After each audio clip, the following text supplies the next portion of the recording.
Wanted to throw something out there for my friends and family to say thanks for what you do on a daily basis with all this chaos going on in Texas at the moment. When Midland local Chris Mertz learned about the officer shot and killed in Dallas, he wanted to do his part to show support for local police. I couldn't show up with a big bouquet of flowers for every officer and hug them all, so it was easier to do something like this. He purchased hundreds of wristbands that read, "No one fights alone." People, I think, take for granted the fact that every day they climb in their car and put on that uniform, they've accepted the fact that they've put their life on the line for you, for me, and for everyone else. Taking to Facebook, he posted he'd give them away for donations. It just blew up from there and it's getting crazy at this moment. Every cent earned will go directly to the Midland Police Department. I'm sure they always need new vests or equipment or whatever it may be.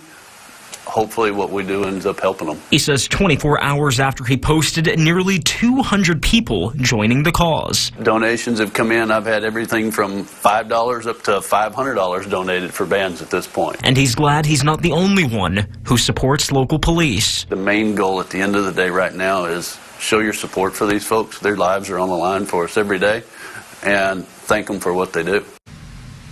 If you would like to order a wristband or make a donation, head over to our Facebook page for more information. And remember, all donations will go to the Midland Police Department.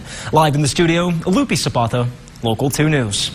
Great story. Thanks for that tonight, Lupi. And staying in Midland, a group aiming to spread unity in the community. About a dozen people of all ages and different backgrounds gathering on the corner of Scarborough and Edwards this afternoon, peacefully holding posters. Some signs reading, "We all matter" and "Stop police brutality." Organizers say with everything going on in the country, they're hoping to promote positive relationships.